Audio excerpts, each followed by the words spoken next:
Notes 2b, the genitive case. Objectives. 1a. To learn and use genitive case endings in the proper situation. To learn what those situations might be. There are two of them. In general, to distinguish genitive singular and nominative plural endings, which appear the same but mean completely different things, except in the neuter where they appear different and are easily distinguishable. To learn two ways to translate the genitive case into English. To generally characterize the sounds of the genitive case. You might want to take some notes on this about objectives 1a and perhaps objective 3. But other than that, you should just be able to watch. You will know that you can do this material if you can complete the exercises at the end. And of course, this material is going to be useful for everything in Latin. Okay, let's begin. The genitive case function, what does it do? There are two functions. The first is possession. The other one is that it indicates the whole of which a part is being spoken or talked about. The main one of these, of course, is possession. Genitive of possession is 3 or 4 times more common than genitive of the whole. There are two ways that we can attack the idea of a genitive. Two ways that you can think of it. In either case, the genitive insinuates or infuses its quality into the noun that it is attached to. Genitive then is kind of like a source of meaning. It doesn't act in the main sentence line. It's not the subject, not the direct object. It's not the indirect object. So nominative, accusative, and dative, they all do things in the sentence. But genitive, it's just really a source. It's just a name tag, really, is what it is. And so it doesn't do anything in the sentence. It just attaches to something else that acts in the sentence. Okay, so the first way that you can think of it is as a name tag attached to something. The second way that you can think of it is as an overriding aegis or quality or concept that's infusing its particular character or quality down into some particular noun in the sentence that is attached to. All right, so let's look at some examples of this. Here's a sentence. George's grandfather gave Susie's suitcase to my daughter. Now you notice George's here can be a genitive. George's grandfather gave Susie can be a genitive, suitcase, to the daughter of me. So therefore I could be a genitive there. So in every case, no matter if we're dealing with the subject of the sentence or the object of the sentence or the indirect object of the sentence, we can attach a genitive to it. So that's the advantage of thinking of a genitive as a name tag. You can also think of genitive as an aegis or an overriding quality. And that's beneficial because then you get the vertical aspect. And when you get into family trees, the son of the daughter of the mayor of the King of England, then you can go right up the family tree vertically like that. This also, overriding quality also works very well for genitive of the whole, because you can see, like in this Venn diagram, the part spoken of will be smaller than the whole diagram. Okay, part 3, let's get to forms. Since we're in chapter 2, you can uncover 2 lines in chart number 2, and you should also uncover the first line in charts 11a and 11b. However, I'm going to blow up chart number 2 because that's what we're going to be dealing with today, and it's going to look like this. Our new line here, form is ae and I in the singular, and arum and aurum in the plural. However, what's highlighted in yellow here is that you should notice that genitive singular and nominative plural have, in most cases, except the neuter, have identical endings. For example, those two are identical. Those two are identical. However, these neuters are not identical. So, in most cases, they are identical. But this is identically the same thing as what we have in English. Genitive singular is indicating possession. The boy is a possessor here. The boy's house has a S sound on the end of it. The boy's house. And that sounds identical in English to when we speak of a nominative plural. The boys and I went to the park. Boys, boys. It sounds the same. Okay, I want to talk for a moment about how we express the genitive case. Because as we've seen, we have genitive singular and nominative plural that are identical written on the page. So the only way that we can distinguish these two is by the sound of them. Now think about how you say these two in English. You say like the boy's toy. Notice how I said that. The boy's toy. Did you hear my voice go up?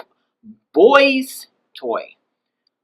Versus the boys went to the store. Hear how my voice there stays low. So when it's possession or genitive, it goes up. The boy's toy. Versus when it's plural, it's just stays down low. The boys went to the store. And you even hold on to it longer. The boys went to the store. So this is going to be the exact same thing in Latin in a similar way. We're going to express these two cases, genitive singular and nominative plural, differently. And the way I want you to do it is that just like in English, the nominative plural will stay normal and constant. Pueri vocant, the boys call. And we can see that there's a stress accent there on the second to last syllable, called the penult, or penultimate syllable. Pueri. And you can hear the pitch of my voice is staying low. Pueri. Even though there's an emphasis, a punch of air, or an accent on pu, nevertheless the pitch stays low. Pueri. However, when we get into the genitive singular, I want you to say it differently, like this. Now, just focus on pueri here. Pueri. Hear how I made the pitch go way up on pueri? Now, this is a major difference between my program and other programs, because I am the first person in the world to say that you should say the genitive like this. Other teachers will say, oh, no. You should always obey this rule here, where the second to last, or in some cases third to last syllable gets the stress accent. But I don't say that. I say that we have to have some way to express genitive singular differently than nominative plural. And so this is the way that I want my students to do it. I want you to say pueri. Now, why do I do that? The reason is because this genitive word is a name tag, and it is not in the main thread of the sentence. So subject, direct object, maybe indirect object also, verb are the main thread of the sentence. They tell what is happening to what. Genitive is not that. Genitive is just a name tag telling who's possessing one particular item in that thread. So the genitive just attaches to one little old word and rides that word wherever it goes. So that's not an agent or a patient or a major player in the sentence. So when we say this genitive, we should say it in such a way that your ear recognizes that it is not in the main thought of the sentence, the main thread or thought of the sentence. So we're going to say things in the main thread in a nice low voice. Servi vocant. But when we hit the genitive, then we're going to somersault up into this high pitch so that people will realize, oh, this is in a different realm. This is the realm of possessors and ideas and who possesses this particular thing. So, for instance, in this sentence here, we would say, servi pueri vocant. The servants of the boy call. And here you see that I'm going to even stress accent also the last syllable. So not just the pitch going up, but also I'm going to stress accent that. And the other teachers will say, oh no, you should not stress accent that last syllable. And you should respond to them, well, isn't there a macron on top of it? Is not a macron a stress accent?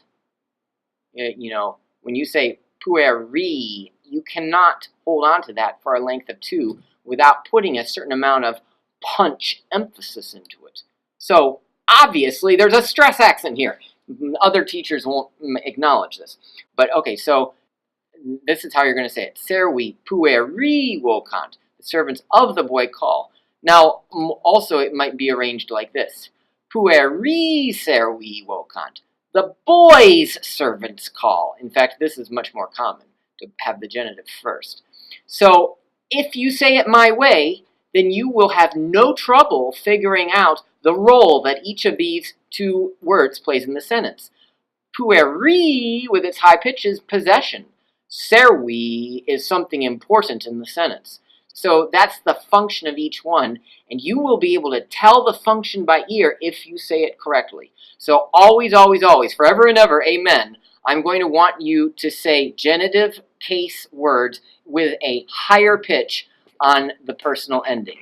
If it were plural, it would be puerorum, pueri, puerorum, ancillarum, servorum. Okay, so you get the idea.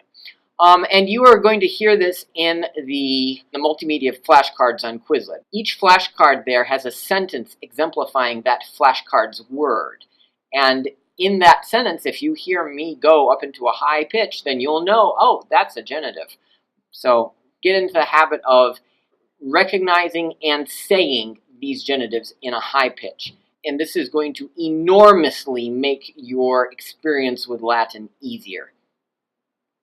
So in the genitive singular feminine, we have puellae of the girl and puellarum of the girls. And when you say that arum, you want to extend it out and trill it and exaggerate it so that a person can visualize a nice big group of people, like we see here in this overriding diagram.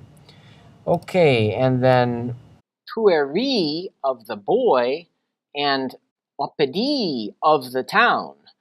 And then down low, oppidorum of the towns and puerorum of the boys. So there's our new forms. Hopefully you will get good at distinguishing these. All right, so we've done our function, we've done our plan of attack, we've gone over the forms. Now let's go to translation. And here, please pay attention to the blue areas. Okay, there are two ways in English to translate a genitive. And one of them is going to be more conducive if the genitive word comes first in the phrase. And the other will be more suitable if the genitive word comes second in the phrase. Okay, so if the genitive word comes first in the phrase, then you can maintain that word order if you translate the genitive as an apostrophe or apostrophe s. So Augustus's car. But if the genitive word comes second in the phrase, then you can maintain the word order if you use of. The car of Augustus. Now, of course, you can use any of these at any time. You might by switching the word order. Over here on the left, I could have said the car of Augustus. Even though in the Latin, Augustus came first and car second, I can switch it and say the car of Augustus. That's okay. But it's better if I maintain word order and just say Augustus's car. Alrighty, so we've done translation. Now let's go to some examples. If you remember from part 1, there are two functions of the genitive. There is genitive of possession, and there's genitive of the whole.